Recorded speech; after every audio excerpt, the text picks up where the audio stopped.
Hello my friends and welcome back. Thank you very much for being with me again today. Very strange statement coming from Zelensky.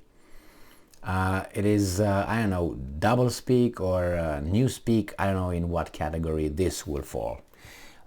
It's very strange, but he's got his orders obviously, so he's saying whatever he may in order to refuse to negotiate. This article comes from Sputnik, and it is from today, 16th of December 2022. Zelensky says nothing there to negotiate with Russia amid calls for negotiations. Okay. Ukrainian President Volodymyr Zelensky says he is aware of calls for dialogue with Russian President Vladimir Putin, but does not see any reasons for negotiations with Moscow. But this is what the Russians say. Sputnik. I'm going to quote Mr. Zelensky now.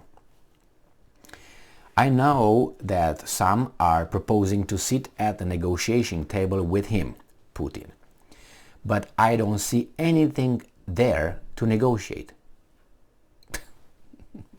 Now you tell me where that statement falls.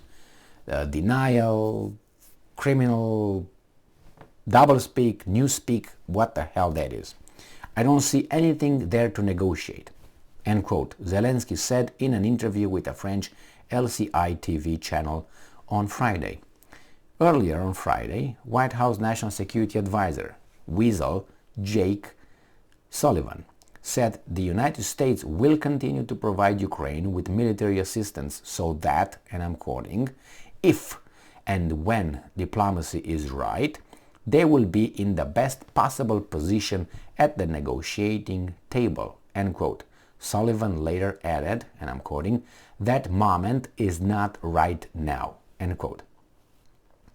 A lot of people said, if you remember, it was Milley, which I don't like to quote because Milley, Mark Milley, general, U.S. general, I don't, but anyway, he proposed, guys, now is the right time. You know, remember when they had that the Russians withdrew, these guys had the offensive or counter-offensive, whatever they had it.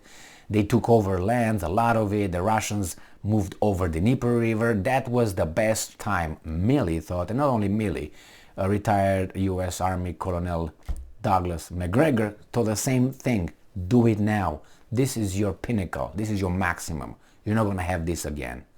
And the guys have other orders, it seems like, and nobody. And I'm not saying I'm using Milley because it works in my favor, this statement, but I think that was the maximum of the Ukrainian army. That's all they were able to do at that point. I don't see anything else more than that. So that was this guy is saying right now, when diplomacy is right, they will be in the best possible position at the negotiation table. I think that was about a month ago or so. All right, and I'm quoting Mr. Zelensky. This man, Putin, he does not want peace. So Zelensky decided that he doesn't negotiate with Putin because Putin doesn't want peace. What? Okay. And here's a word, I don't know this word, what's going on here, because he says elseways in one word, a peace which is in line with his vision of things. But our visions are absolutely divergent because our mentalities are divergent, Zelensky told LCI. Earlier this month, French President Emmanuel Macron said he believed the negotiations were the only way out of the Ukraine crisis and that he did not see a military option on the ground. On February 24, Russia started its special military operation in Ukraine in response to calls for help from the Donetsk and Lugansk People's Republics. Russian and Ukrainian delegations have engaged in several rounds of peace talks since then, but negotiations ultimately reached an impasse. I don't know if you remember the one that occurred in Turkey in March. They agreed on many things. When the Ukrainian delegation came back to Kiev, Mr. Boris Johnson, the then Prime Minister of Great Britain, with orders from Washington, showed up with a Formula One car in Kiev and told Zelensky, what the fuck are you doing? And Zelensky said, oh, my bad. And they changed. They said, no more, nothing. And that was it. The end of story. That was the closest to end the conflict. Earlier this year, Zelensky refused to negotiate with Russia as long as President Vladimir Putin remains in office, but changed his stance later and laid out conditions for starting dialogue in a video statement released on November 8th, shortly after reports emerged in US media that the Biden administration was privately encouraging Kiev to demonstrate its readiness to negotiate with Moscow.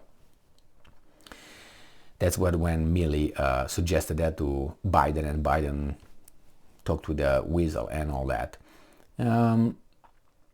Well, and I gotta tell you that I read that list that Zelensky put forth in a video with a statement, and the list of peace process, I think 10 points or something, was it was like you gotta kill your mom first, I don't know, drown your children, cut your cock off, and then we're gonna negotiate. Okay, why am I in that situation? I don't think I'm so desperate. So that's how it was, the whole thing. The Kremlin has emphasized that Putin has always been and continued to remain open to negotiations on Ukraine, as evident from his attempts to initiate dialogue with the US, NATO, and the Organization for Security and Cooperation in Europe, OSCE, even before the start of hostilities. Last time it was on in December 2021, and the Americans didn't give a shit. All right, Moscow has expressed agreement with US statements that the resolution of the Ukraine crisis must be based on a fair and long-term peace, but at the same time, Moscow has said that it sees no prospects yet for negotiations. So they would like to negotiate, obviously, when there's how should I put it, cash out while you have the stakes high or whatever, you got the money. The same here, the chips.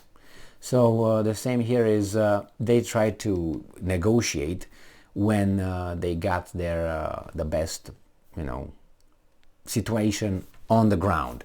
But I don't think that's going to happen with Ukraine, because Ukraine is at orders of the guys who do not have anything. They don't lose anything. I mean, from the United States' point of view, they are winning in any scenario. They win with military. They got the military-industrial complex gets money and orders. The banks, the same way. Energy, they provide Europe with energy. European industry moves to the United States of America. Where do they lose? Anywhere? No, just Ukrainians are dying, and the Russians. That's all. Everybody else is losing, more or less, and the most is the Ukrainians. So be it. And if they're under the occupation, what happens in Ukraine could have happened in Romania, could have happened in Moldova, could have happened in Georgia again, in many places where the United States has a grip of the political and the military apparatus. But it happened in Ukraine, and that was foreseen from at least 2008, after the NATO summit in Bucharest, where George W. Bush said that one day Georgia and Ukraine will join NATO, and Putin's balls dropped. Boom! It was a earthquake. Anyway, so that's what it happened. And Putin said, what? Say what? No. And then, the 2014 overthrow of the legitimate democratically elected government of Yanushchenko, whatever his name is right now, something like that. And then, what was rest. So, the Russians will reach their goals, and at one point the West will say, okay, enough is enough. And that's going to be the people who's going to say that, if they have any power. If they don't have any power, then this wizard will continue to take care of our lives, and our standard of living will go down, and see when people are going to say that enough is enough. And that's going to be enough. All of a sudden Zelensky is going to decide if he's going to be alive at that time. Some people say that Zelensky cannot make peace or negotiate because supposedly the guys surrounding him are going to kill him. Well, I don't know if that's accurate or not. Could be, because I don't know if you remember in the medieval times, you had, I mean, the kings did not have armies or his private bodyguards. He paid them a lot, but a lot of them were foreigners. I know at least in Eastern Europe that because they couldn't really trust their own people because they were tyrants. So they had private mercenaries from other countries.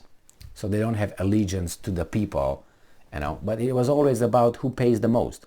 So let's say I'm the king, I pay my mercenaries a lot, but then there's a guy over there who's gonna pay my mercenaries more than I pay them, and they would cut me, and we'd be dead. And that's how a lot of people, you know, a lot of kings were going to meet Jesus quickly enough. So the same here. Do you think that Zelensky is over there? What does Zelensky do?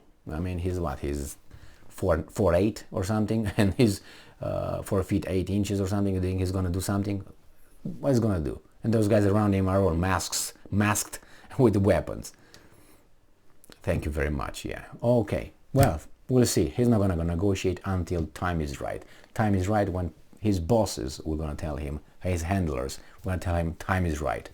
Thank you very much for being with me again today. Stay strong, stay smart, look for the truth, and be just.